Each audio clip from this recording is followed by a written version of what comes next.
Okay, it's an 8-inch square. It's right sides together. Whoops, right sides together.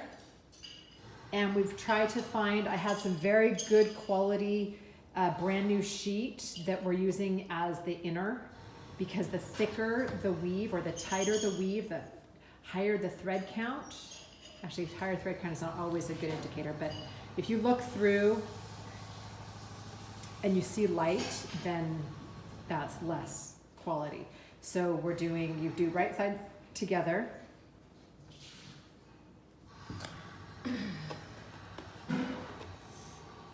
And then she's gonna start sewing. She's gonna leave about 3 inches at the bottom to be able to turn it inside out.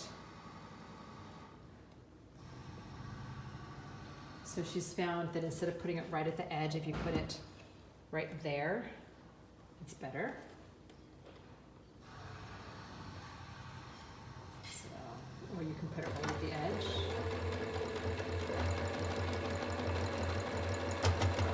And then I go back over it so that it doesn't come out because it's t-shirt material.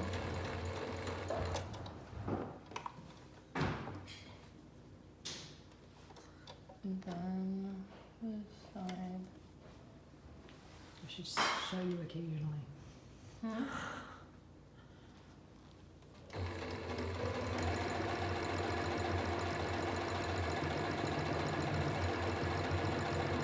Just doing a small. And then make sure that it's the same. Make sure it's the same way. So they're gonna face Or each other. Opposites each other. Mm-hmm. Put the next one in. And this is t-shirt yarn. We took it out of a knit fabric, a brand new knit fabric, and cut it. You can do t-shirts go around the body about 1 inch. To have, and then you pull it and curl it. You stretch it and then it curls onto itself. You can test it. We tested some fabric last night that did not work. We just had lots of threads and fuzz come off of it. So you may have to test a couple of fabrics. Or you can use elastic. If you're using elastic, you can do this, but it would be in a circle or a half circle. Show some pictures after this of different styles. Oh.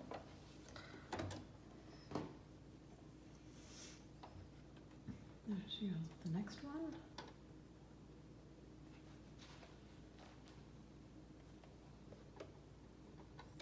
Got a little too close. And I'll do a picture of this. So I'm just going to show different kinds. So this is one that someone did here, and they just did some bias tape across the front. And in here, this little thing, there's a wire right there, which we're gonna put in ours too. And it just has 2 different fabrics. This is a flannel on the inside and just a cotton on the outside. If you can get the best quality quilters, yarn the better. Or not yarn, better. So she goes on this side. And then the wires we're gonna put in it, this was some speaker wire we had. Pipe cleaners don't work really well, I've heard, because if they're gonna be used in a hospital. If they're gonna be used in a hospital, they put them in high heat, I can't remember what it's called, but they put it in a machine to sterilize it, and the pipe cleaners apparently don't last very long. But if you have some other wire, that's good. You do not have to put wire in it.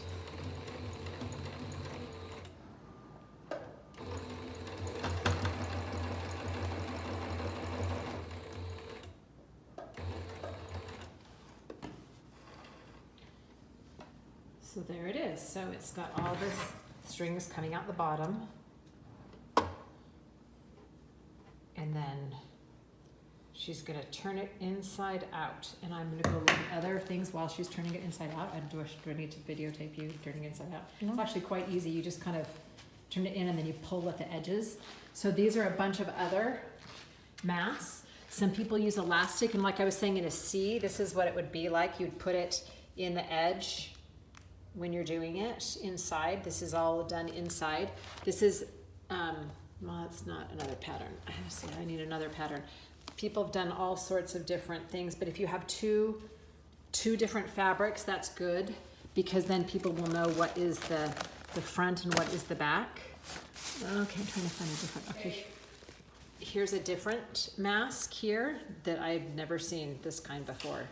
It's got a gather here, and they just strung elastic through it and crossed it in the back. Okay, she's ready for us. I just use a chopstick to get the corners. She's doing a chopstick, and then she's gonna iron it. Am I doing that right now?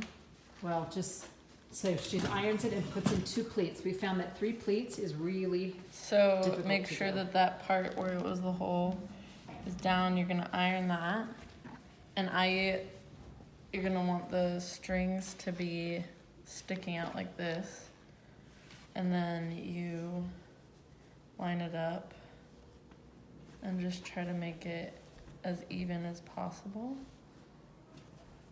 adjusting, and then iron it like that. And we found that, what is it, like 3 or 4 inches here? Some of the masks that people have given me are so wide, they're Yeah, about it could 5 even inches, be- and then it gaps more at the ears. Yeah. So the tighter they are, Initially. it's a little better, because then it doesn't gap at the ears. So, and then she would sew it, and so here's one that's finished. Here's one that, so there's 2, and there's this is when we were doing them at the edges, and then you just do a top stitch around. Before you top stitch here, you stick in that hole, you stick the piece of metal in, and you do a little pocket there, and then you just top stitch it all the way around. Well, you don't have to top stitch this part unless the hole's in the bottom. If Oh, the hole, yes. like on this one, the hole's on the side, you just do 2 stitches on Yeah, the side. that's true. You don't have to top stitch it unless that pocket. So let's look at some other styles. People are using ribbon.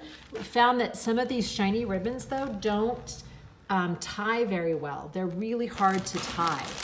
Trying to find some. So some people use bias tape. So this is someone who's made their own bias tape. And they've just done a similar pattern where you just do it inside out, but instead of doing anything on the corners, it's all inside out, and then you just put the bias tape or a strap or something along the edge. So I'll show you one that we started to make that way, because we've made several that way. You would just do the 6-inch square like this, turn it inside out and iron it, do the pleats, and then you would take your bias tape or whatever it is, and you just do it on the top. Okay? Hopefully that helps.